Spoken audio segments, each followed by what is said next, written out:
नमस्कार दोस्तों, आईसी पर आपका स्वागत है और मॉडर्न से खास अख्तर मैं आनंद सिंह चंदेला आपके सामने हाजिर हुआ हूं अपने मेडिवल हिस्ट्री के 5वें वीडियो लेक्चर के साथ। मध्यकालीन भारत में हमने अपने पिछले वीडियो लेक्चर में रजिया सुल्तान के बाद के कुछ छोटे छोटका मोटका सुल्तानों के बारे में बात सुन ली थी। दिल्ली सल्तनत में आपके कुछ सुल्तान ऐसे हैं जिनके जिक्र के बिना आपके मध्यकालीन इतिहास समाप्त नहीं हो सकता। एक के बारे में आप पढ़ चुके हैं, वो थे इल्तुतमिश। दूसरे के बारे में आप पढ़ने वाले हैं, वो हैं गयासुद्दीन बलबन। तीसरे के बारे में आप पढ़ेंगे, वो होंगे आपके अलाउद्दीन खिलजी। चौथे होंगे आपके मोहम्मद बिन तुगलक। पांचवें होंगे आपके उनके भतीजे उनके कजिन ब्रदर फिरोज शाह तुगलक। इसके बाद आपके सिकंदर लोदी और उसके बाद शेरशाह सूरी। ये कुछ ऐसे सुल्तान हैं जिनके जिक्र को हम जरूर आपके साथ डिटेल में डिस्कस करने का प्रयास करेंगे ताकि ज्यादा से ज्यादा फैक्ट आपके सामने प्रस्तुत कर सकूं। और ये पूछे भी काफी डिटेल में जाते हैं। जैसे आज जिस दिल्ली के सुल्तान का हम चर्चा करने जा रहे हैं, दिल्ली सल्तनत का सबसे एनिमेटेड सुल्तान उसको कहा जाता है। यानी एक ऐसा सुल्तान जिसने सत्ता को न केवल स्थापित किया, उस स्थापित सत्ता को बकायदा जनता के ऊपर प्रभावित करने का प्रयास भी किया, वो भी कृत्रिम तरीकों से, स्वाभाविक तरीकों से नहीं। यहां पे हम क्या देख रहे हैं? यहां पे कहानी हम कुछ ऐसी देख रहे हैं कि आपके गयासुद्दीन बलबन, जो कि आपके कुतुबुद्दीन ऐबक के समय से ही आपके सक्रिय हो चुके थे। 80 वर्ष की उम्र में जाके सुल्तान बनता है, या 80 वर्ष की उम्र तक जब ये रहता तब सल्तनत इसके हाथ में रहती। यानी सल्तनत के सबसे वयोवृद्ध सुल्तानों में से आपके एक नाम था गयासुद्दीन बलबन का। कुतुबुद्दीन ऐबक के समय इसको हम स्थापित होते देखते हैं, और ऐबक की मृत्यु के बाद यदि किसी ने सबसे ज्यादा व्यक्तिगत तौर पर कोई प्रगति हासिल की, कोई ग्रोथ हासिल की, तो वो था आपके गयासुद्दीन बलबन। ठीक है, एक दास के तौर पर ही आया था, और हिंदुस्तान में जब ये आता है तो आपके इलबारी रूट से आया था। इलबारी तुर्क इसको कहते थे। यानी इस हिसाब से जब आपके बलबन दिल्ली सल्तनत में स्थापित होगा तो एक इलबारी तुर्क वंश की स्थापना हम कह सकते हैं कि हुई। ठीक है, बलबन किन मायनों में आपके दिल्ली सल्तनत के दूसरे सुल्तानों से अलग था? उसके पीछे के आपके जितने भी राजनीतिक, प्रशासनिक, आर्थिक और आपके सामाजिक धार्मिक कारण हो सकते हैं, उन सारे के सारे कारणों को हम एक एक वार सिलसिलेवार डिस्कस करेंगे। पहले उसके बारे में चलिए कुछ बेसिक बातें समझ लेते हैं। बलबन, जिसका मूल नाम आपके बहाउद्दीन था, और भारत में जब वो अपने सल्तनत के तौर पर, सुल्तान के तौर पर पहचाना जाता है, तो इलबारी तुर्क वंश की जो है स्थापना करता है। उपाधियां उसकी गयासुद्दीन, उलूग खान, निबायत खुदाई और जिल्ले इलाही के तौर पर हम देखते हैं। बचपन में बलबन को मंगोल उठाकर ले गए थे, और गजनी ले जाकर उन्होंने क्या किया, बसरा के आपके ख्वाजा जमालुद्दीन के यहाँ तो भेज दिया था, और ख्वाजा जमालुद्दीन उसे दिल्ली ले आए थे। और आप क्या देखेंगे कि इल्तुतमिश ने, मैंने आपको बताया था कि इल्तुतमिश ने जब आपके ग्वालियर विजय का प्रयास किया था, जब वो दिल्ली में आपके रजिया सुल्तान को कमान सौंप के आते हैं, तब बलबन को ये ग्वालियर का किला सौंप कर चले जाते हैं, जो कि उन्होंने इस ग्वालियर फतेह में आपके समझा था। इल्तुतमिश ने बलबन को ग्वालियर विजय के बाद खरीदा था 1232 में, और उसकी योग्यता से प्रभावित होकर उसे खासदार, यानी आपके खासदार क्या होता है, अंगरक्षकों का जो आपके क्या कहते हैं प्रमुख था, ठीक, वो पद सौंपा था। इल्तुतमिश ने उसे खासदार पद दिया और चालिहा का सदस्य बनाया। चालिहा वही जिसको आपके इल्तुतमिश की स्थापना के तौर पर, या इल्तुतमिश के सबसे बड़े आपके बैकबोन के तौर पर आप देख रहे थे। 1266 में गयासुद्दीन बलबन आपके, या ये कह सकता हूं कि बहाउद्दीन जो है 1266 में गयासुद्दीन बलबन के नाम से दिल्ली की सत्ता पर स्थापित होता आपको दिखाई पड़ता है। ठीक है, बलबन के राजत्व के बारे में, बलबन के बारे में अगर आपको डिटेल समझना है तो मैं कई बातें आपको बताऊंगा। बलबन एक इंटरेस्टिंग कैरेक्टर, एक एनिमेटेड कैरेक्टर, जिसको अभिनेता सुल्तान कहा जाता है दिल्ली सल्तनत का।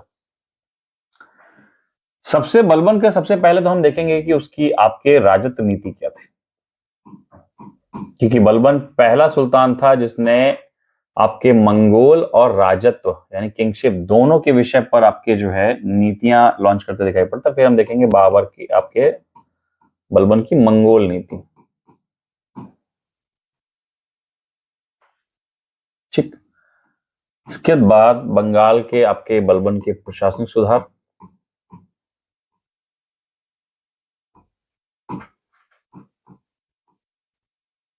ठीक है, इसके बाद आप क्या देखेंगे, इसके बाद आप कहानियां देखेंगे कि बकायदा जो है आपके प्रशासनिक सुधार के अलावा आप ये देखेंगे कि उसने जो आपके आर्थिक सुधार क्या किए।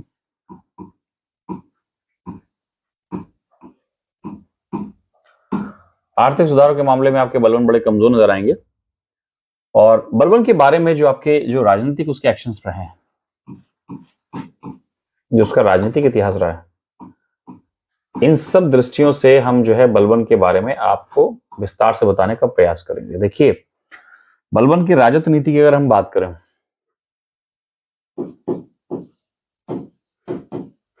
बलबन राजत्व नीति, थ्योरी ऑफ किंगशिप। बलबन की राजत्व नीति का आधार था ब्लड एंड आयरन पॉलिसी, लौह एवं रक्त की नीति। ठीक है, समझेंगे कहानी क्या है। बलबन जिन परिस्थितियों से बाहर निकलकर दिल्ली के सुल्तान पद तक पहुंचा था, उस दौरान बलबन ने अपने बेसिक पद से लेकर दिल्ली के सुल्तान तक के पद की इस यात्रा के दौरान कई मौकों पर कुछ ऐसे समझौते और कई ऐसी घटनाओं को अंजाम देना पड़ा जो कि एक व्यक्ति के तौर पर बहुत सहज भाव से स्वीकारना उसको मुश्किल हो जाता है। कहते भी हैं कि सत्ता अक्सर जो है आपके कई छातियों पर चढ़कर मिलती है। बलबन को भी यही करना पड़ा। एक मलिक यानी एक सामान्य से सिपाही के पद से तैयार होना और दिल्ली के सुल्तानत पद तक को प्राप्त करना, ये सच में ठीक ऐसी बात है कि कोई बकायदा आपके दिल्ली पुलिस में या आपके उत्तर प्रदेश पुलिस में साधारण सब इंस्पेक्टर के पद पे भर्ती हुआ और फिर एक दिन देश का प्रधानमंत्री बन जाए। ठीक वैसे जैसे आपके राजस्थान के भैरव सिंह शेखावत थे कि राजस्थान पुलिस के एक व्यक्ति थे, साधारण व्यक्ति, और फिर इसके बाद देश के उपराष्ट्रपति पद तक पहुंचते हैं। समझ रहे हैं? तो बड़ी बात थी। तो ऐसे में आप क्या देखेंगे कि बलबन के उसी एक डेवलपमेंट को आप देखेंगे और धीरे धीरे देखेंगे कि बलबन ने कैसे विकास किया। बलबन ने जिस प्रकार से आपके सत्ता हासिल की, बलबन 24 घंटे एक भावना में रहता था और वो भावना रहती थी द फीलिंग ऑफ इनसिक्योरिटी, असुरक्षा का भाव। जिस प्रकार के तिकड़म से वो आपके सल्तनत के पद तक पहुंचा था, सल्तनत के सबसे चरम पद तक पहुंचा था, उससे ये हमेशा भ्रम सताता था कि किसी भी दिन उसके साथ भी ये दुर्घटना हो सकती है। इसीलिए उसने सुल्तान के पद को मजबूत से अधिक मजबूत करने का प्रयास किया, और इसीलिए उसने आपके राजत्व नीति के तहत लौह एवं रक्त की नीति अपनाई। यहां पर लौह एवं रक्त का मतलब क्या है? बलबन ने लौह एवं रक्त नीति का प्रयोग करते हुए देखिए सबसे पहले क्या किया। सबसे पहले तो उसके लिए जो चैलेंज हो सकता था उसका अंत किया, और वो था चालिहा का दमन। उसने चालिहा समाप्त कर दिया। सिंपल सी बात। चालिहा क्या किया? चालिहा का उठा के उसने दमन कर दिया। इल्तुतमिश ने जिस सल्तनत के चारों पायों को मजबूत करने के लिए सबसे लॉयल 40 लोगों की जो है आपके एक संगठनात्मक तौर पर जो है आपकी नियुक्ति की थी, जिसे आपके चालिहा बोला गया था, वही चालिहा आपके बलबन का सबसे बड़ा राइवलरी हो सकता था। उसके कई अमीर, उसके कई सरदार जो हैं आपके बलबन के समय के क्या हो सकते थे? सबसे बड़े शत्रु हो सकते थे। तो बलबन ने क्या किया? सबसे पहले तो आपके क्या काम किया? चालिहा को समाप्त किया, और चालिहा को समाप्त करके उसने अपने खिलाफ जा रहे सारे के सारे अमीर और सरदार, इन सबको चुनौती पेश की कि कोई भी मेरे सामने बराबर खड़ा होने की हिमाकत भी ना करे। लौह एवं रक्त की नीति के तहत उसने क्या किया? बकायदा जो है अपने जितने भी शत्रु थे, उनमें उसके कई बार आपके भाई भतीजे भी पड़े, उनमें से जितने भी आपके अधिक से अधिक उसको खतरनाक दिखाई पड़ रहे थे, उनको उसने क्या किया? उनको बकायदा बलबन ने आपके मृत्युदंड तक प्रदान किया। जबकि जो कम खतरनाक दिखाई पड़ रहे थे, उनमें से आपके समझिए कि बलबन ने क्या किया? बकायदा जो कम खतरनाक थे उनके लिए क्या किया उसने कि आपके जेल जैसी या आपके साधारण कारावास जैसी सजाओं को जो है अंजाम दिया। और इसके लिए उसने बकायदा एक बरीद नामक संस्था की स्थापना की। बरीद, समझ रहे? ये बरीद नामक गुप्तचर थे, और इसके जो गुप्तचर हुआ करते थे बरीद नाम के, वो करते क्या थे? शासन में कौन सरदार किसके खिलाफ क्या बकवास कर रहा है, इन सबको क्या करेगा बकायदा वो जो है आपके चुपचाप पता लगवाएगा और फिर क्या होगा, उनको जो है आपके जैसा संभव हो सकता है वैसा दंड देगा। इस लौह एवं रक्त नीति का हम एक तगड़ा विस्तार बकायदा फैक्ट के साथ समझेंगे, ठीक है। जियाउद्दीन बर्नी बलबन को क्या कहता है कि बकायदा उसने अपने कई अमीरों की हत्या, है ना। जियाउद्दीन बर्नी इसको क्या कहता है कि ये खुफिया कातिल था। कौन? बलबन।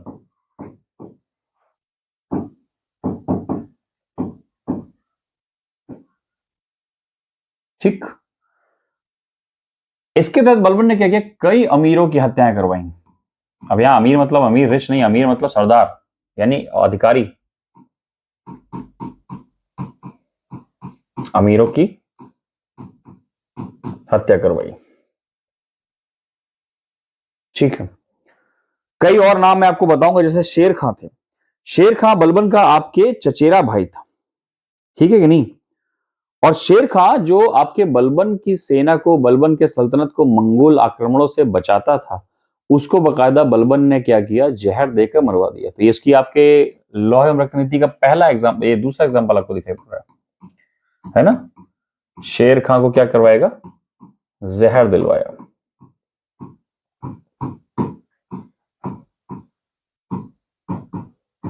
शेर खां को जहर दिलवाया। ये दूसरा एग्जांपल था कि हाँ उसने अपने बकायदा जो है अल्टरनेट एक्शंस का प्रयोग किया। एक मलिक बकबक था, मलिक बकबक, ये बदायूं का इक्तेदार था। बदायूं इक्तेदार मलिक बकबक, उसको उसने क्या किया था, कोड़ों से पिटवाया था सबके सामने। यानी जो भी इसके सामने अनुशासनहीनता करेगा उसको ये दंड देगा, तो उसको क्या करेगा, बकायदा कोड़ों से पिटवाया। और ये उसने दरबार में बकायदा सबके सामने किया। ठीक है। अब और भी नाम अगर मुझे बताना पड़े तो जैसे तुगरील, है ना। तुगरील जो आपके इसके चालिया का सदस्य था और उसने स्वयं को क्या किया था, बंगाल का सुल्तान घोषित कर दिया था। इसके समय तुगरील ने 1275 में आपके विद्रोह किया था और बंगाल को बलबन से छीनने का प्रयास किया था। और तुगरील ने जब विद्रोह किया था तो बकायदा अपने पुत्र बुगरा खान और खुद वो जाकर तुगरील में जो है आपके बंगाल में 3 साल तक रहकर पूरी की पूरी सत्ता का, पूरे पूरे विद्रोह का दमन करता है और बंगाल को स्टेबल करके आता है। ठीक है कि नहीं। तो यहाँ पे बकायदा क्या करेगा, तुगरील को भी क्या करेगा, मृत्युदंड दिलवाएगा। इसके अलावा आपके एक और व्यक्ति थे जिनका नाम था हैबत खान, अवध इक्तेदार। अवध के इक्तेदार हैबत खान को उसने 500 कोड़े लगवाए, कारण वही उसके खिलाफ षड्यंत्र। तो ये वो सारे के सारे उदाहरण है जहां तक वो दिखाई पड़ रहा है कि लौह एवं रक्त नीति का प्रयोग करते हुए क्या कर रहा है, बकायदा आपके क्या करेगा कि जितने भी अपने खिलाफ राइवल्स हैं उनको सबको या तो बेइज्जत करेगा या उनके अस्तित्व को ही मिटा देगा बलबन। ठीक। बलबन के राज्य में केवल वही लोग टिकते थे जो बलबन की सुनते थे या बलबन के सामने झुकते थे। ये बलबन की राजनीति का एक बिल्कुल सिंपल सा आपके एनालिसिस या कंक्लूजन में कह सकता हूं। बलबन ने सुल्तान के पद को मजबूत करने का बहुत प्रयास किया। बलबन ने सुल्तान के पद को इतना प्रभावशाली बनाने का कोशिश किया कि सुल्तान के पद को मजबूत करने के लिए उसने कई दरबारी नियम बनाए। कई दरबारी नियम, जैसे आपके सुल्तान को कैसे चलना है, सुल्तान को कैसे बैठना है, बहुत सारे आर्टिफिशियल नियम वो बनाएगा। ठीक। 2 नियम उसके बड़े पूछे जाते हैं एग्जाम में, और वो था आपके सिजदा एवं पायबोस सिस्टम। सिजदा एवं पायबोस प्रथा क्या थी दरबार में बलबन के सिजदा एवं पायबोस प्रथा। बलबन को आपके एक अभिनेता सुल्तान बोला जाता है,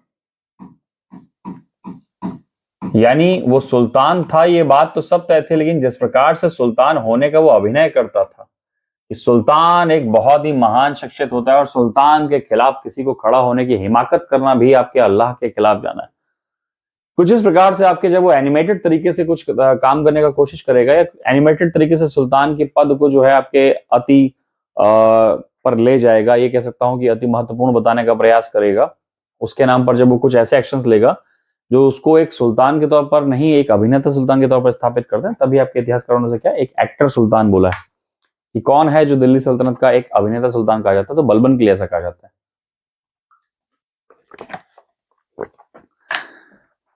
क्या है ये सिजदा पाइबो सिस्टम? सिजदा सिंपल सी बात है, जो सजदा होता है, 3 इडियट फिल्म में आपने देखा होगा ना कि जहां पर तो सी ग्रेट हो, तो बस ग्रेट तक का ही रखते हैं, तोहफा कबूल करने वाले प्रक्रिया को हटाते हैं। तो क्या होता है कि आपके बाकायदा जो है बलबन के सामने आपके सारे के सारे उसके अमीर झुकते थे। यहां तक तो ठीक था, ये सजदा कहलाता था। बलबन इसको एक लेवल तक आगे ले जाता है, जहां पर आप क्या लिखा दिखाई पड़ रहा है आपको, ये लिखा दिखाई पड़ रहा है पाइबोस। बलबन का तख्त अब लोगों से ऊंचा कर दिया गया। बलबन अब सबके बराबर नहीं बैठता, सुल्तान है तो ऊंचे लोग, ऊंची पसंद। तो एक ऊंचाई पर आपके बलबन ने बैठना शुरू कर दिया, और उस ऊंचाई तक आपके हर एक अमीर सरदार को दरबार शुरू होने पर जाना पड़ता था। सुल्तान के पैरों को उसके आपके अब जूतियां या जो भी कुछ पहन रखा उससे निकाल के बाहर सुल्तान के पैरों को चूमना होता था। यानी बलबन के लिए आवश्यक हो ना हो, लेकिन सब बलबन को रोज नहाने की दुआएं जरूर देते होंगे, ताकि बलबन साफ सुथरे रहें और उनके साफ सुथरे ही पैर चूमने पड़े। खैर, पैर चूमना आपके किस बात का द्योतक है? सिंपल सी बात है, जिस व्यक्ति के मन में बलबन के प्रति सम्मान नहीं होगा, जो बलबन के प्रति जो है आपके विरोधी भाव रखता होगा, वो बलबन के पैर चूमने से तो बचेगा। और जब वो देख रहा है कि कौन मेरे साथ सहज है, कौन मेरे साथ सहज नहीं है, वहीं से आपके पता चलना शुरू हो जाता है कि किसके मन में बगावती तेवर कल को आ सकते हैं। दूसरा, कहीं ना कहीं जो भी उसके खिलाफ बगावत करना चाहता है, जब ये देख रहा है बगावत करने वाला कि सब के सब सुल्तान के नीचे झुक रहे हैं, पैर छू रहे हैं, तो उसके मन में भी ये ख्याल नहीं आएगा कि वो सुल्तान के खिलाफ बगावत करे। तो बड़े एनिमेटेड तरीकों से क्या करता है, आपके सुल्तान के पद को इतने चार्मिंग स्टेज पर ले जाता है कि कोई सुल्तान के खिलाफ बगावत ना कर सके, कोई सुल्तान के खिलाफ जाने की सोच भी ना सके। और कारण मैं आपको इसलिए बता रहा हूं क्योंकि इल्तुतमिश के बाद आपने रजिया सुल्तान, फिर आपके बाकायदा जो है रुकनुद्दीन फिरोज, फिर इसके बाद अलाउद्दीन मशहूद शाह, फिर इसके बाद नासिरुद्दीन महमूद, ऐसे बहुत सारे सुल्तानों का नाम आपने सुन रखा था जो कि कुछ कुछ समय के लिए आए। तो सल्तनत और सुल्तान दोनों का ही जो आपके अस्तित्व था वो बड़ा डामाडोल सा हो गया था, और बलबन चाहता था कि ये इनकंसिस्टेंसी, ये जो निरंतरता आपके बनी हुई थी इल्तुतमिश के समय तक, उसको लागू रखा जाए, और उसके लिए सुल्तान के पद को मजबूत और ये कह सकता हूं कि किसी भी प्रकार से चुनौती ना देने लायक सकने वाली गरिमा तक स्थापित करना था बलबन का उद्देश्य। तो सिजदा और पाइबो सिस्टम आपको उसी प्रकार से आपको दिखाई पड़ता है। दूसरी एक चीज और है, दरबारी नियमों में आपने सिजदा और पाइबो सिस्टम तो देखा ही देखा, इसके अलावा बलबन क्या करेगा, आपके बकायदा बलबन कई और नियम लगाएगा। जैसे सिंपल सी बात है कि बलबन ने दरबार में आपके केवल उच्च वर्ग के मुस्लिम ही तैनात किए, है ना। उच्च वर्ग के मुस्लिम को बलबन ने बड़ी प्रायोरिटी दी। देखिए सिंपल सी बात है, कहानी क्या है, कहानी कुछ ऐसी है कि बलबन जब सल्तनत में आए थे तो एक गुलाम के तौर पे आए थे, उनकी पहचान भी एक गुलाम के तौर पर थी, और बलबन फिर अब एक गुलाम नहीं रह गए, वो एक सुल्तान बन चुके हैं। तो बलबन चूंकि गुलाम न रहकर एक सुल्तान बन चुके हैं, तो इन हालातों में आपको क्या देखेंगे कि बलबन के भीतर का जो एक इंफीरियरिटी कॉम्प्लेक्स है वो बार बार बलबन को जो है हॉन्ट करेगा। और बलबन इस इंफीरियरिटी कॉम्प्लेक्स से बचने के लिए क्या करेंगे, अपने आप को एक एलीट मुस्लिम साबित करने का प्रयास करेंगे। और बलबन अपने आप को इस एलीट मुस्लिम साबित करने के प्रयास में क्या करेंगे कि कई ऐसे काम या कई ऐसे एक्शन या कई ऐसी बातों का सहारा लेते दिखाई पड़ेंगे बलबन महोदय, जो कि अननेसेसरी सी प्रतीत होती हैं और जो है अनावश्यक सी प्रतीत होती हैं। जैसे आपके सबसे पहले क्या है कि उसने बोला कि भारतीय मुस्लिमों को दरबार में अनुमति नहीं है, उसे भारतीय मुस्लिमों से चिढ़ होती थी।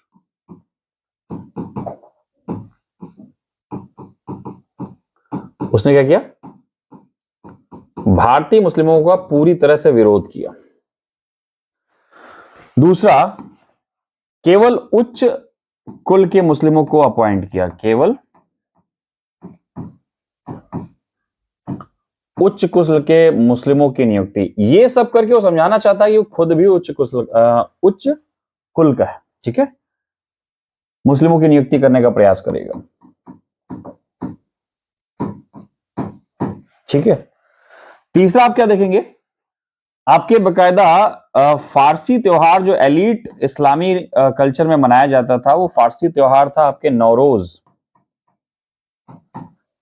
तो नौरोज त्योहार जो है वो क्या करेगा, आपके दरबार में मनाएगा। तो ये कुछ भी काम आपके को करता दिखाई पड़ता है।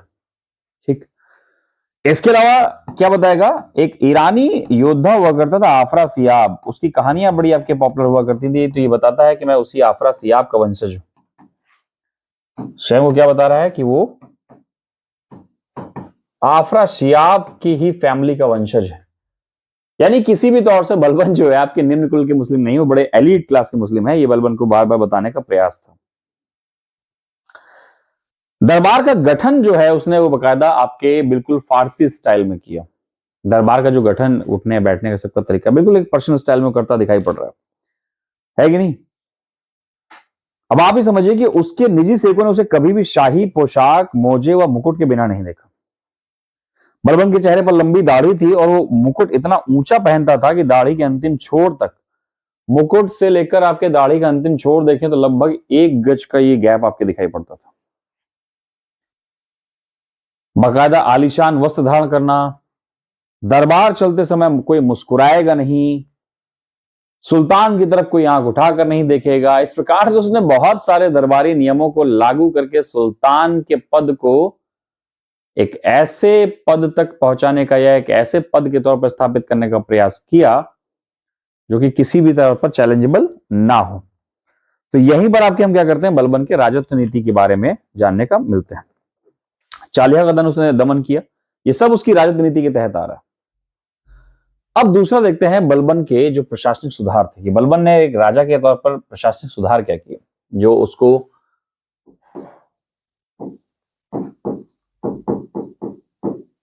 विशिष्ट बनाते हैं। प्रशासनिक सुधार, देखिए एक चीज आप क्लियर समझ लीजिए, मैं 2 सुल्तानों का नाम लूंगा और 2 सुल्तानों की रणनीति किस प्रकार से रही और 2 सुल्तानों का कामकाज किस प्रकार से रहा है, इसके बारे में आपकी स्थिति बिल्कुल स्पष्ट हो जानी चाहिए। एक सुल्तान जिसके बारे में आप पढ़ रहे हैं बलबन, और एक दूसरा सुल्तान आएगा अलाउद्दीन खिलजी। इन दोनों के बारे में आप खास बात समझिए, दोनों ही सल्तनत काल के सबसे ज्यादा इनसिक्योर सुल्तान थे, जिन्होंने हमेशा दिन रात यही सपना देखा है कि किसी ने उनकी सत्ता छीन ली।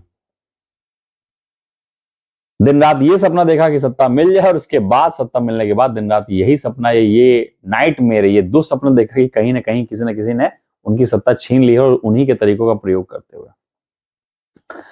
तो दोनों ही आपको बड़े ही आपके अजीब सी हरकतें करते नजर आते सुल्तान दिखाई पड़ेंगे। लेकिन दोनों की तुलना अगर दोनों अलग किस मामले में थे समझिए, बलबन का जो काल था वो नए क्षेत्र जीतने की बजाय जितना है उसको सुदृढ़ करने का था। समझ रहे हैं, बलबन ने किसी भी प्रकार से आप क्या देखोगे कि नए क्षेत्र जीतने से ज्यादा जितना क्षेत्र मुझे मिला है उसको मजबूत करने का प्रयास किया। यह बलबन की योजना थी और बलबन इस योजना में काफी हद तक सफल भी रहता है। जैसे बलबन क्या करेगा, बकायदा दिल्ली को मजबूत करने के लिए, प्रशासन सुधार करने के लिए क्या करेगा, एक दीवान ए आरिज नामक एक विभाग स्थापित करता है। दीवान ए आरिज, ठीक है, ये एक इंडिपेंडेंट सैन्य विभाग था जिसका काम था सेना का ध्यान रखना। एक इंडिपेंडेंट सैन्य विभाग था ये। बलबन ने अपने पुत्र बोगरा खां से कहा था कि सेना के ऊपर बोगरा जितना भी खर्च करना हमेशा कम महसूस करना कि बहुत कम किया। तो सैन्य के अनुशासन को लेकर बलबन बहुत आपके जो है एक्टिव दिखाई पड़ता है और क्या करता है, बकायदा जो है आपके एक दीवानी आरिज नाम का चौथा विभाग आपके विभाजित करता है। सैन्य विभाग था और सल्तनत का देखा जाए तो ये चौथा विभाग था, 4th डिपार्टमेंट। तो इसके पहले के 3 कौन से थे, ध्यान से देखिए, दीवान वजारत,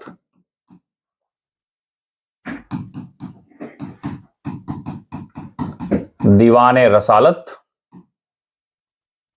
और तीसरा आपको दिखाई पड़ेगा दीवान इंशा। ये 3 विभाग आपको दिखाई पड़ते हैं और चौथा डिपार्टमेंट सल्तनत में कौन सा ऐड होता है, सैन्य विभाग ऐड होता है और उसका नाम था दीवान आरिज। स्पष्ट है कि नहीं?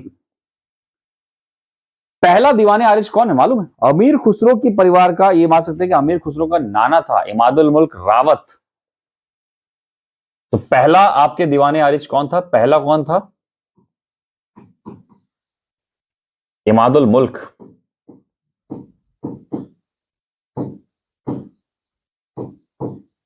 कौन था ये? आपके अमीर खुसरो का नाना।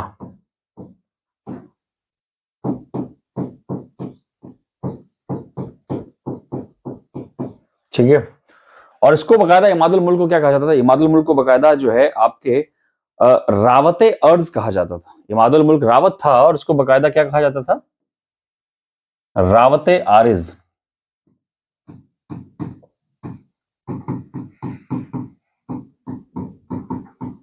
ठीक। तो दिल्ली सल्तनत का पहला सुल्तान था जिसने बकायदा एक अलग सैन्य विभाग की स्थापना कर दी, जिसका खास ख्याल रखना था कि आपके सेना को मैनेज किया जाए। समझे कि नहीं? बकायदा सेना को मैनेज करने के लिए इसने एक दीवाने आरिज नाम की स्थापना की। ये ऐसा क्यों कर रहा है? ऐसा इसलिए कर रहा है महाराज क्योंकि इसके समय पर देश में आपके शुरुआत हो चुकी थी मंगोल आक्रमणों की।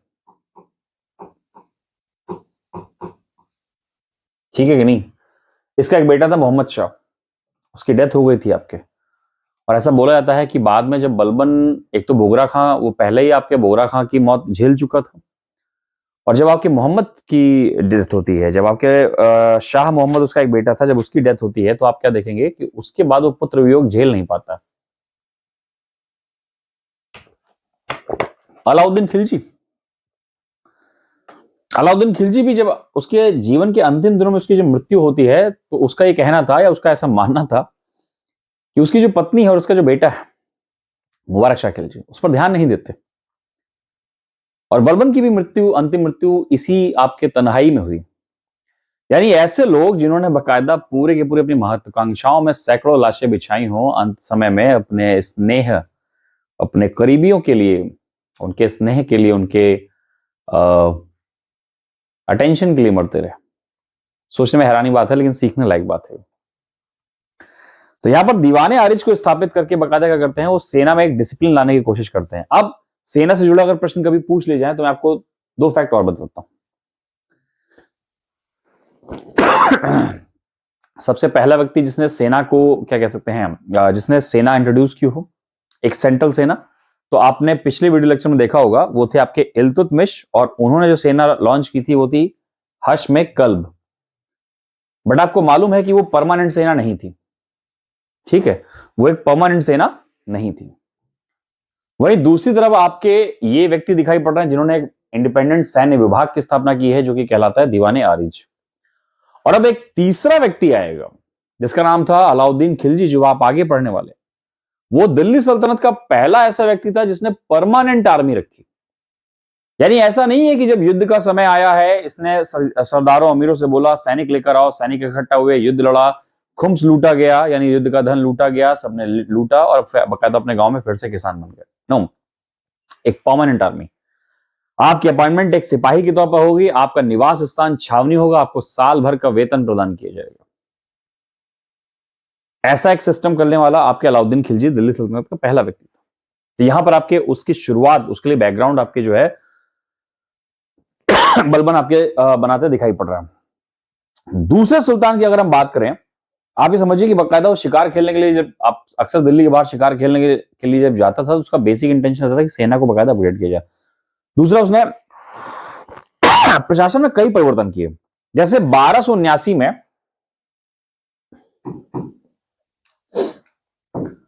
1279 में उसने शिक का विकास किया। शिक जो वर्तमान समय में आपके जिले की पहचान रखते हैं, है ना। शिक वर्तमान जिले थे और इसके मुख्य अधिकारी को क्या बोला गया? शिके शिकदार। सिंपल सी बात है, शिकदार बोला गया। शिकदार नियुक्त किए। ठीक है, तो ये चीज भी आपको दिखाई पड़ती है बकायदा कहां पर? आपके बलबन के क्या कहते हैं, रूलिंग सिस्टम में। दूसरा, बरीद की नियुक्ति मैं आपको बता ही चुका हूं, ठीक है नहीं। जागीरदारी व्यवस्था की आपके जो है शुरुआत बलबन के समय आपके देखी जाती। ठीक है, क्लियर है कि नहीं? तो ये बलबन के आपके कुछ प्रशासनिक सुधार थे जिसके तहत आप क्या देखेंगे कि बलबन जो है आपके सल्तनत के भीतर के मामले को सुदृढ़ करने का प्रयास करेगा। बलबन के सामने चुनौती आती है। बलबन के समय आपके कई विद्रोह होते हैं। बलबन के समय के विद्रोह, तो बलबन के समय के जो सबसे प्रसिद्ध और सबसे प्रचलित विद्रोह थे वो आपके 1275 का तुगरील का विद्रोह। कहां का? 1275 का आपके तुगरील का विद्रोह। तुगरील आपके बंगाल का शासक था और 1275 के आसपास क्या करेगा, अपने आप को इंडिपेंडेंट शासक घोषित कर देगा। तो बाद में बोगरा खान जो इसका बेटा है और बलबन, ये दोनों जाके दिल्ली से निकलते हैं, लखनौती जाते हैं। बंगाल की राजधानी उस समय लखनौती हुआ करती थी। ये कह सकते हो कि लखनौती रेफर्स टू बंगाल। तो लखनौती जाएंगे, बुगरा खान को बकायदा वहां हटाए, आपके तुगरील को वहां से हटाएंगे, बुगरा खान को बंगाल का नया सूबेदार अपॉइंट करेंगे और इसके बाद वापस अपनी दिल्ली राजधानी में आ जाता है बलबन।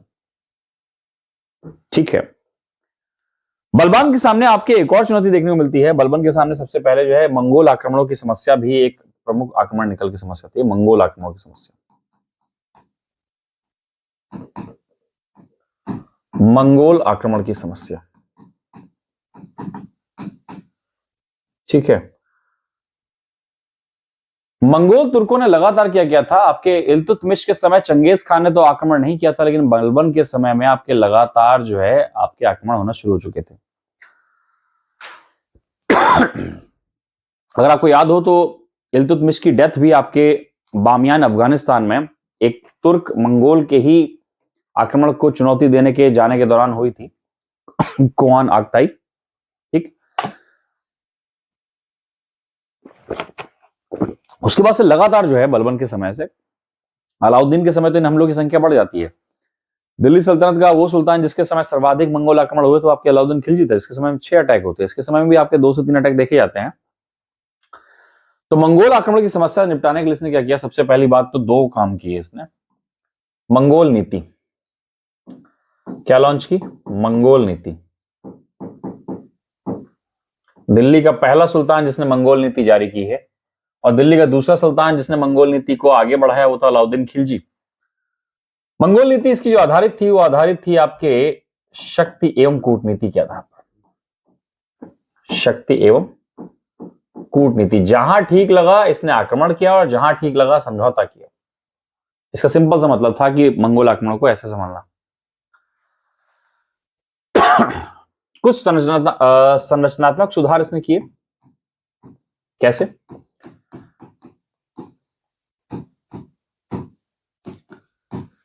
संरचनात्मक सुधार अगर देखा जाए तो इसने क्या किया, बकायदा आपके सीमा प्रांतीय क्षेत्रों में दुर्ग का निर्माण किया। सीमा प्रांत क्षेत्रों में किलों का निर्माण कराया।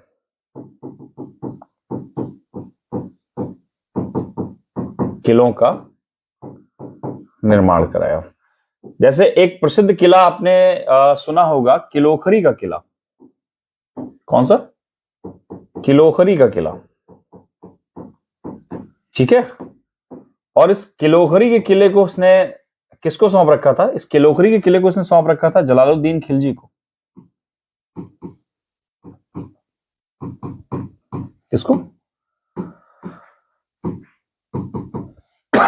जलालुद्दीन खिलजी को। और आप क्या देखोगे, जलालुद्दीन खिलजी कोई साधारण आदमी नहीं है। बाद में आपके इस गुलाम वंश को समाप्त करके या इलबारी वंश को समाप्त करके जलालुद्दीन खिलजी एक नए खिलजी वंश की स्थापना भी करता है। याद रखिएगा इस चीज को। बकायदा उसने दिल्ली के चारों तरफ, समझ रहे हैं, दिल्ली के चारों ओर किले बनवाए। दिल्ली के चारों ओर किले बनवाए। ताकि अगर कभी कोई दिल्ली पर आक्रमण करे, कोई मंगोल आक्रमण सफल हो जाए, वो दिल्ली तक पहुंच जाए, तो दिल्ली को सुरक्षित रखा जाए। ठीक है। इसके अलावा उसने क्या किया, सीमा प्रांतीय क्षेत्रों का किलेबंदी भी करवाया, है ना, किलेबंदी भी करवाता। उसके दो पुत्र थे, कौन कौन, बुगरा खान, और उसके साथ आपको दिखाई पड़ेगा मोहम्मद शाह, है ना, मोहम्मद शाह। इन दोनों को क्या किया, बकायदा आपके मंगोलों से सामना कराया। मंगोलों से इसके दोनों पुत्रों ने क्या किया, आपके सामना किया। मोहम्मद शाह उसका बलबन का सबसे बड़ा बेटा बता था, सबसे पहला बेटा, बलबन का सबसे पहला पुत्र आपको दिखाई पड़ता है। और बलबन के सबसे पहले पुत्र के रूप में जब आप देखते हैं मोहम्मद शाह को, तो जब मोहम्मद शाह की डेथ होती है तो बलबन काफी ज्यादा टूट जाता है इस चीज से। बुगरा खान को भी इस चीज में खो चुका था। तो यहां पर आपके मंगोलों की समस्या जो आपके बलबन के लिए चुनौती बन रही थी, उसको भी बलबन बहुत अच्छे से टैकल करते दिखाई पड़ता है। ठीक है। बलबन आप ही समझिए कि दूसरे सुल्तानों की अपेक्षा एक बहुत ही, ये कह सकता हूं कि बहुत ज्यादा सक्रिय, बहुत ज्यादा एक्टिव सुल्तान के तौर पे आपको दिखाई पड़ता है। बलबन का शासनकाल जो 1200 आपके 65 से आपके बकायदा दिखाई पड़ रहा है लंबे समय तक का, उस लंबे समय तक बलबन ने क्या किया, जितना भी समय लिया 1266 से 1287 का, बलबन का पूरा काल जो है सुदृढ़ीकरण का काल जाना जाता है। भले ही बलबन ने इन आपके समयों में कोई नए क्षेत्रों का निर्माण ना किया हो, कोई नए क्षेत्र विजित ना किए हो, लेकिन आप क्या देखेंगे कि बलबन ने आपके अपनी सल्तनत को और अपने सल्तनत के अंदर के अंदरूनी ढांचे को काफी तौर पे मजबूत किया।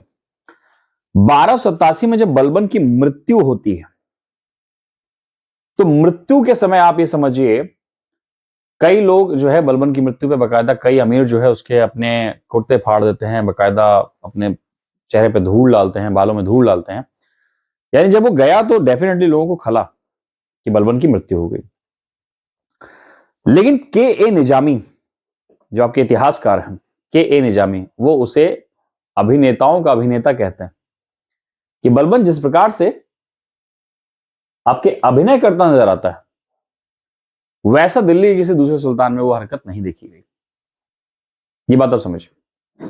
अब यहां पे कहानी आगे बढ़ते हैं, और बलबन के बाद क्या होता है कि बलबन ने अपनी मृत्यु से पूर्व बुगरा खां को सुल्तान बनाने की बात कही थी, लेकिन बुगरा खां क्या होता है, बंगाल से वापस आ नहीं पाता, आपको मालूम है।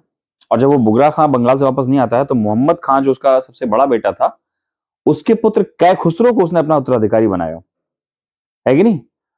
अब बुगरा खां का जो पुत्र है वो था कैकुबाद, और कै खुसरो किसका पुत्र है, मोहम्मद शाह का। इन दोनों के बेटे देख लेते हैं, चलिए अच्छी बात है, यहां पे लिखा हुआ है, इसका बेटा है आपके कै खुसरो,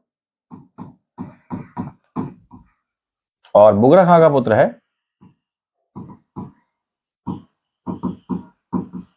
कैकुबाद। ठीक है।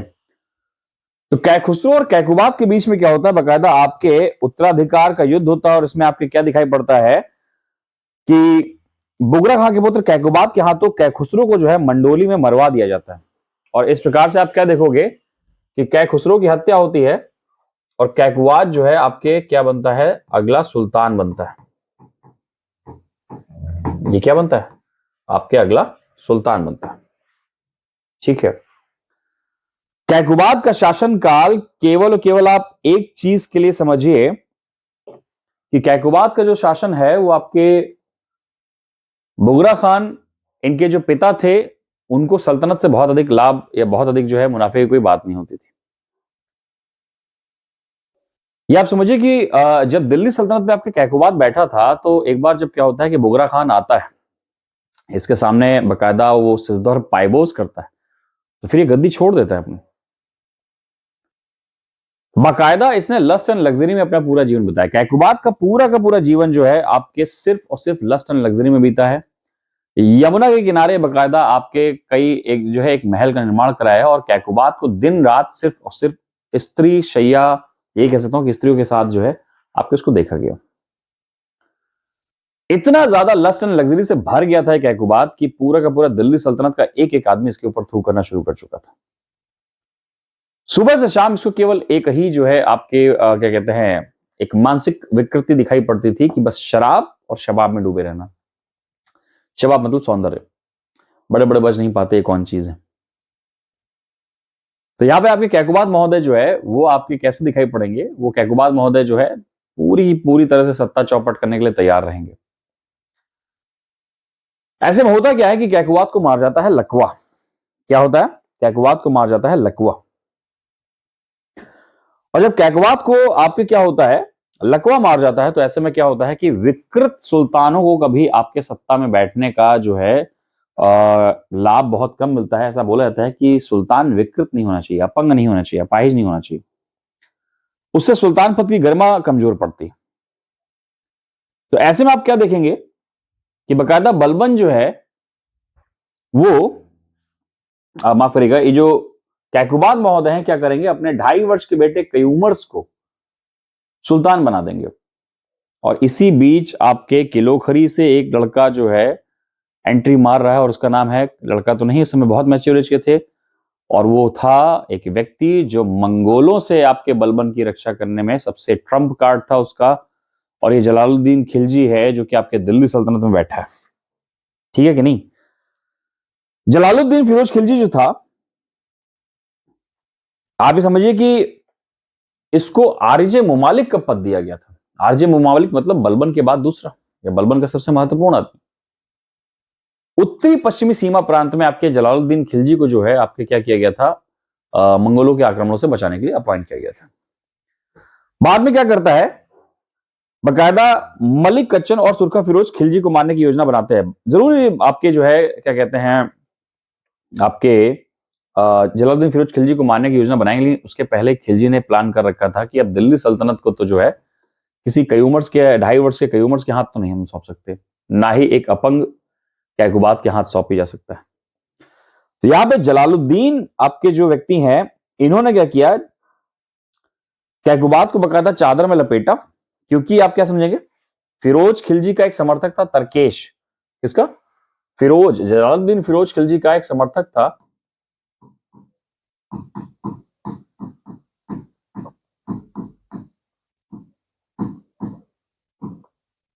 ये बकायदा आप सल्तनत के लिए एक बकायदा रक्त रंजित एक कहानी आप सुनना पड़ेगा। यहां पे आपके तरकेश नाम का एक व्यक्ति था,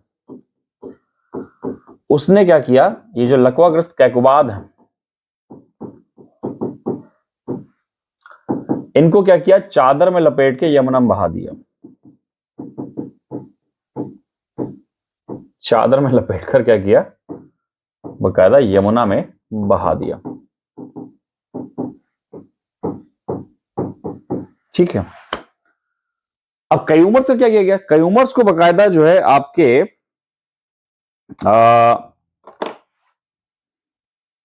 जलालुद्दीन खिलजी ने क्या किया, कयूमर्स को बकायदा छत से नीचे फेंक दिया। काम खत्म। दोनों के ही दोनों सुल्तानों का, या ये कह सकता हूं कि दोनों के दोनों लोग जो है आपके यहां पर क्या पड़ेंगे, एकदम मुर्दा स्थिति में आ चुके हैं। और आप कोई भी जो व्यक्ति है वो आपके दिल्ली सल्तनत में शासन स्थापित करता नहीं दिखाई पड़ रहा। और इस तरह से दिल्ली सल्तनत में अब आपके एंट्री हो जाएगी खिलजियों की। किसकी? दिल्ली सल्तनत में अब आपके एंट्री होती दिखाई पड़ेगी खिलजियों की। इस प्रकार से गुलाम वंश का आपको अंतिम शासक कौन दिखाई पड़ रहा है, वो दिखाई पड़ रहा है आपके कयूमर्स। कौन दिखाई पड़ रहा है? कयूमर्स। अगर बात की जाए खिलजियों की, तो कौन थे ये खिलजी? सबसे पहले तो हमें समझना ये चाहिए कि खिलजीज के बारे में क्या क्या बातें आपके सल्तनत में फैलती हैं, और ये खिलजीज थे कौन। खिलजीज के बारे में काफी लंबे समय तक इतिहासकार कुछ बातें कंफ्यूज करते रहे, और इतिहासकारों के मध्य जो है आपके इन खिलजियों के बारे में, इवन दिल्ली के दरबार के लोगों के बीच में खिलजी कौन थे इनके बारे में बातचीत होती रही। कौन थे खिलजी? खिलजी कौन थे?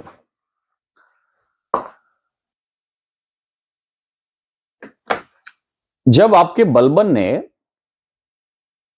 मंगोल आक्रमणों से रक्षा के लिए किलोखरी के किलों का निर्माण कराया और बकायदा वहां पर जब एक सेना अपॉइंट की तो उसमें इन्होंने अफगानों का प्रयोग किया। अफगान जो कि एक बहादुर योद्धा के तौर पर पहचाने जाते हैं, बट अफगान दरबारी नियमों को ना मानने वाले लोग हुआ करते थे। मतलब ये कह सकते थे जैसे अपने हमारे यहां पर, कोई ऑफेंड ना हो इस बात से, जैसे हमारे यहां पर क्या होता है कि आपके हरियाणा के जो जाट समाज के लोग होते हैं उनको हम क्या देखते हैं कि आपके रक्षा सेनाओं में अधिक से अधिक सक्रिय देखते हैं। और जहां तक एक हम एक साधारण जाट व्यक्ति की कल्पना करते हैं तो एक जाट व्यक्ति में ऐसा दिखाई पड़ता है जो कि स्वभाव का बड़ा सरल होता है, उसको कोई भी 3-5 दांव पेच नहीं आते हैं, देश के लिए मर मिटने के लिए तैयार है, लेकिन कोई यदि कोई इसके साथ राजनीति करता है तो फिर उससे ज्यादा जिसकी अगर उसकी खोपड़ी घूमती है तो फिर सामने कोई टिकता नहीं उसके। अफगानों की छवि कुछ ऐसी थी, एकदम खूंखार सिपाही परंतु बहुत ही सरल हृदय के लोग, जिनको ना तो दरबारी नियम कानून से मतलब है, ना ही कोई उनके ऊपर शासन स्थापित कर पाता था। बहुत ज्यादा आपके शासन स्थापना की अगर कोई कंडीशन आती थी तो आप क्या देखेंगे कि सब लोग क्या करते थे, बाकायदा अफगानों से बच के रहा करते थे।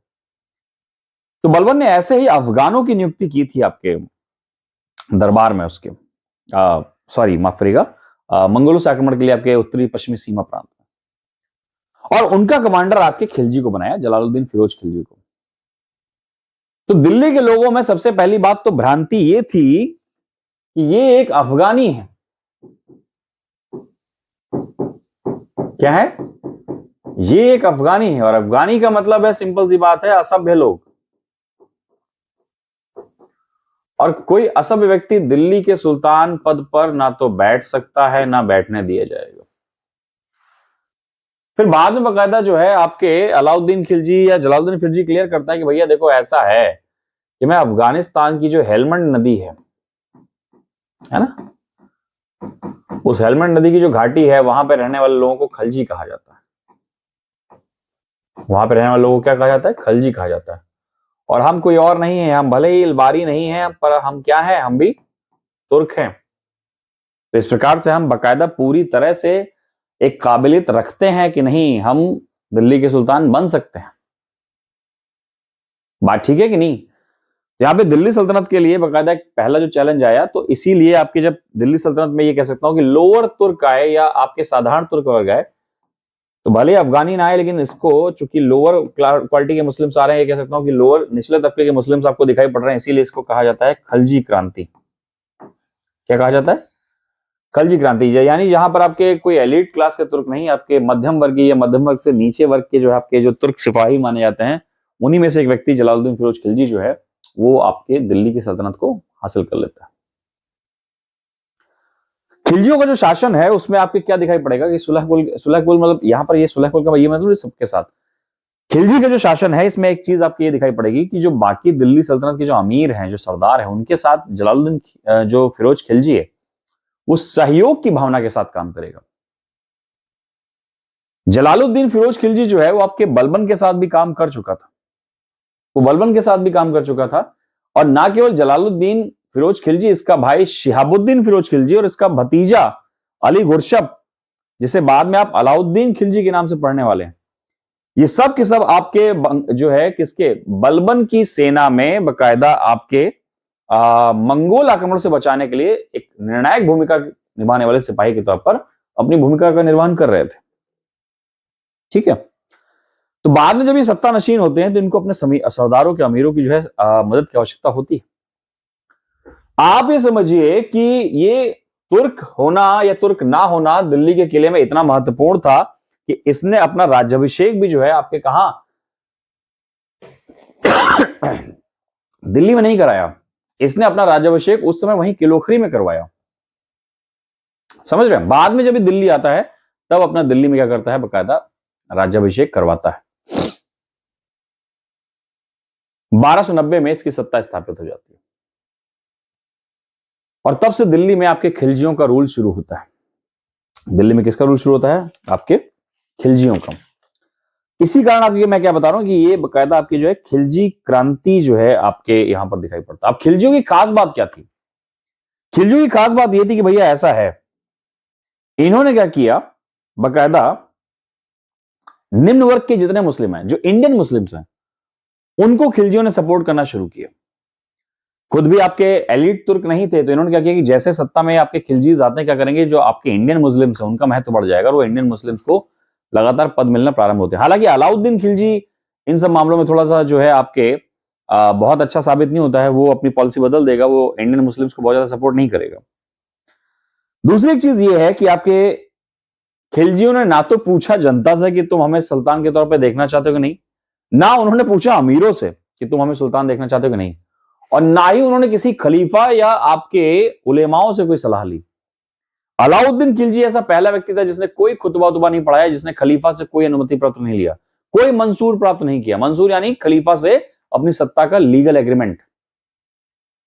तो अलाउद्दीन खिलजी ऐसा कोई मंसूर प्राप्त नहीं करने वाला था इनसे।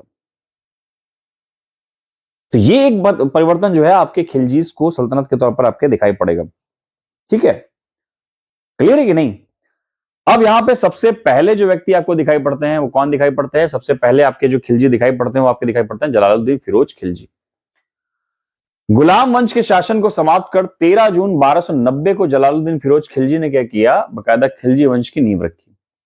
इनको अमीर वर्ग, उलेमा वर्ग या जनता किसी का भी समर्थन प्राप्त नहीं था।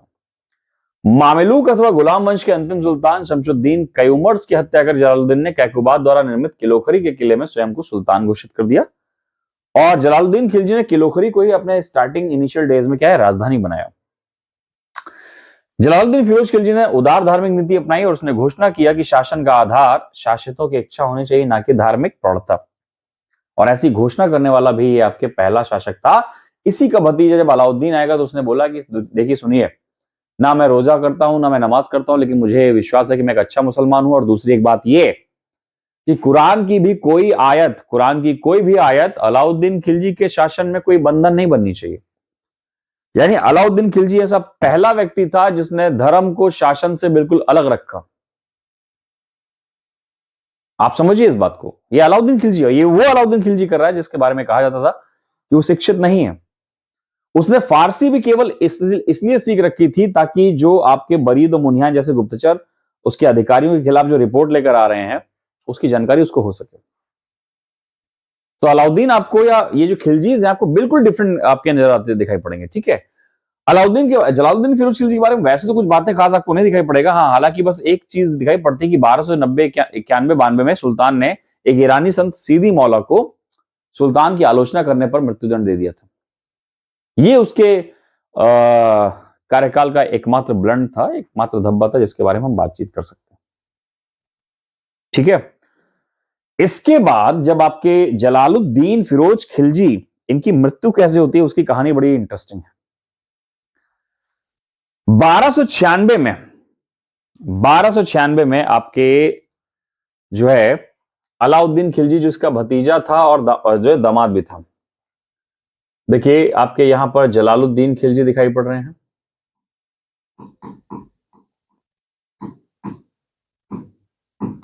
ठीक है, इनके भाई हैं शिहाबुद्दीन खिलजी। ये भी आपके मंगोल आक्रमणों में जो है बलबन के एक बड़े सिपाही के तौर पर पहचाने जाते थे, शिहाबुद्दीन खिलजी। ठीक है, इनके बेटे हैं आपके अली गुरशप।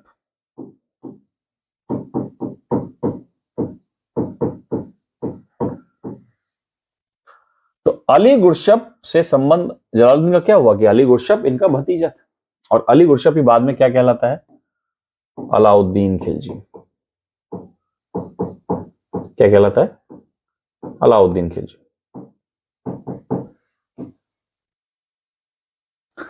तो आप ये समझिए, मलिक छज्जू ने आपके जलालुद्दीन खिलजी के खिलाफ, जलालुद्दीन फिरोज खिलजी के खिलाफ मलिक छज्जू ने एक विद्रोह कर दिया 1292 के आसपास, और उस विद्रोह को आपके अलाउद्दीन खिलजी ने बिल्कुल नेस्तनाबूद कर दिया, बिल्कुल आपके मलिक छज्जू का अस्तित्व तक समाप्त कर दिया। इस चक्कर में क्या हुआ, आपके अलाउद्दीन खिलजी को उसने कहा कड़ा, कहां का कड़ा, जो आपके इलाहाबाद का क्षेत्र है उसका सूबेदार अपॉइंट कर दिया। उसका क्या अपॉइंट कर दिया, सूबेदार अपॉइंट कर दिया। काफी पसंद करता था जलालुद्दीन फिरोज खिलजी इसको। ठीक है, अब यहां पे कहानी क्या दिखाई पड़ती है कि अलाउद्दीन खिलजी को इसके पहले एक पद दिया था कि भाई समारोहों का प्रबंधन इसका काम हुआ करता था, कि जितने भी फंक्शन होते थे उसका प्रबंधन आपके अलाउद्दीन खिलजी का काम किया करता था। ये काम इसको मिला करता था और फाइनली वो क्या बन चुका है, कड़ा का सूबेदार बन चुका। और कड़ा के सूबेदार पद के तहत आपके जब जलाल को पैसे की आवश्यकता पड़ी तो इसने क्या किया, 1296 में ये बोला कि तुम जाके जरा दक्षिण के अभियान करो, और दक्षिण के अभियान का कारण सिर्फ एक रहना चाहिए और वो होना चाहिए धन। ठीक है कि नहीं? तो ये क्या करेगा, आपके वारंगल पे अधिकार करेगा, और वारंगल के जो आपके शासक थे रामचंद्र राय, उनको पराजित करता है जाके, और बहुत ज्यादा जो है संपत्ति सृजित करता है। बहुत अधिक संपत्ति जो है ये क्या करता है, बकायदा वहां पर कड़ा में लेकर वापस लौटता है। जलालुद्दीन फिरोज खिलजी इंतजार कर रहा है कि आपके अलाउद्दीन आएगा और कड़ा से बकायदा जो है हमारी संपत्ति जो मिली है उसका हिसाब किताब देगा के, लेकिन अलाउद्दीन यहां से जो है बकायदा हिल ही नहीं रहा है कड़ा से।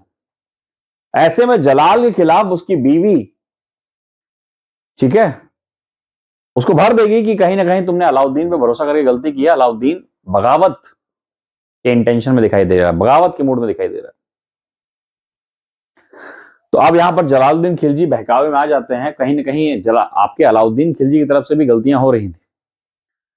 तो जलालुद्दीन खिलजी क्या करते हैं, बकायदा एक छोटी सी सेना की टुकड़ी लेकर कड़ा की तरफ बढ़ते हैं। अब नदी के एक तरफ, गंगा के एक तरफ आपके अलाउद्दीन खिलजी खड़ा है और दूसरी तरफ जलालुद्दीन फिरोज खिलजी।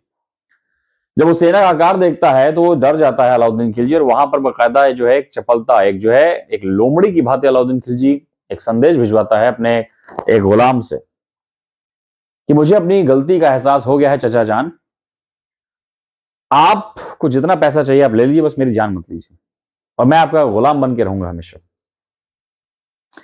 अलाउद्दीन खिलजी को जब ये बोलना पड़ता है तो उसके बाद क्या होता है, चाचा उससे इतना प्यार करते हैं उसके जलाल चाचा कि अलाउद्दीन खिलजी की बातों में आ जाते हैं, और फिर क्या करते हैं, बकायदा नाव लेकर अकेले ही बढ़ चले हैं आपके अलाउद्दीन खिलजी से मिलने। इधर अलाउद्दीन खिलजी बढ़ चला, दोनों की नाव एक दूसरे से टकराती है, और इसके बाद वहीं पर दृश्य क्या बनता है कि अलाउद्दीन ने जलालुद्दीन की गर्दन को धड़ से अलग कर दिया, और बकायदा भाले के भीतर उसका जो है जो सर है वो भाले के ऊपर फंसा के अब उसने दिल्ली की ओर कूच करना शुरू किया। इधर जैसे ही ये कहानी आपके पता चलेगी किसको, इधर जैसे ये कहानी आपके पता चलती है आपके जलाल की पत्नी को, समझ रहे हैं, जैसे ही कहानी आपके जलाल की पत्नी को पता चलेंगी तो जलाल की पत्नी क्या करेगी, बकायदा उसने अपने सबसे छोटे पुत्र जो रुकनुद्दीन इब्राहिम है, रुकनुद्दीन इब्राहिम को, जलाल का जो बेटा है रुकनुद्दीन इब्राहिम, इसकी माता की भी मती मारी गई थी कि इसने क्या किया, रुकनुद्दीन इब्राहिम अपने पुत्र को जो है दिल्ली का नया सुल्तान अपॉइंट कर दिया। जैसे उसको पता चला कि अलाउद्दीन खिलजी ने आपके जलाल की हत्या कर दी, अब ये आदमी अलाउद्दीन खिलजी बकायदा शव की जो धड़ है, जो सर है, वो लेकर दिल्ली की तरफ बढ़ रहा है। इस दौरान इसने जितना दक्कन का धन लूटा था सब अशरफियां लुटाता चला जा रहा ताकि कोई उसके खिलाफ आंख भी ना उठाए। दिल्ली पहुंचता है, और दिल्ली में आपको फिर बहुत मुझे बताने की आवश्यकता नहीं कि इनका क्या होता है, इनको निपटा दिया जाता है। इसके अलावा मुल्तान में आपके एक और पुत्र बैठा था आपके जलालुद्दीन का, उसका नाम था अरकली खान। क्या नाम था? अरकली खान। देखिए वो पहले भी मूव नहीं कर रहा दिल्ली की तरफ, उसको अपना मुल्तान प्यारा लग रहा है, लेकिन यहां पर अलाउद्दीन खिलजी को कोई शांति नहीं है। अलाउद्दीन खिलजी पहले दिल्ली में आपके रुकनुद्दीन आपके इब्राहिम को निपटाएगा, इसके बाद बढ़ चलेगा आपके कहा मुल्तान की तरफ, और मुल्तान में आपके जो एक सूफी संत हुआ करते थे शेख बहाउद्दीन जकारिया, उस शेख बहाउद्दीन जकारिया के आपके ग्रैंडसन थे शेख रुकनुद्दीन, उनके पास शरण लेकर बैठा था ये आपके अरकली खान। और अरकली खान जब शरण लेके बैठा है तो आपके क्या होगा, आपके ये जो महोदय हैं आपके जलालुद्दीन खिलजी, अलाउद्दीन खिलजी, अलाउद्दीन खिलजी किसी की परवाह नहीं करते, ना किसी सूफी की, ना संत की, ना मौलवी की, ना उलेमा की, किसी की परवाह किए बिना जो है नश्तर से उतार देते हैं तलवार। और इस तरह से अब 1296 में दिल्ली का नया सुल्तान बन बैठा है, दिल्ली के सल्तनत को पूरे हिंदुस्तान में फैलाने वाला ये व्यक्ति जिसका नाम है अलाउद्दीन खिलजी। अब देखो ऐसा है कि इतिहास तुम्हें मैं आनंद सिंह पढ़ा रहा हूं, इतिहास तुम्हें संजय लीला भंसाली नहीं पढ़ा रहा है। तो एक बात तो बिल्कुल तैयार रहना कि पद्मावती वाले चैप्टर पे बिल्कुल सक्रिय मत होना, लेकिन ये अलाउद्दीन खिलजी जिसको जैसा दिखाया गया उस फिल्म में पागल, ये वैसा नहीं था, उससे कहीं ज्यादा होशियार, खबरदार और बड़ा चौकन्ना एक सुल्तान था। उसकी हर एक नीति आप शानदार और शौकत तरीके से बढ़ते देखोगे। दिल्ली सल्तनत का सबसे ज्यादा क्षेत्रफलीय विस्तार, जितना आपके टेरिटोरियल एक्सपेंशन अगर सबके किसी के समय अगर हुआ है तो ये आपके अलाउद्दीन खिलजी ही था।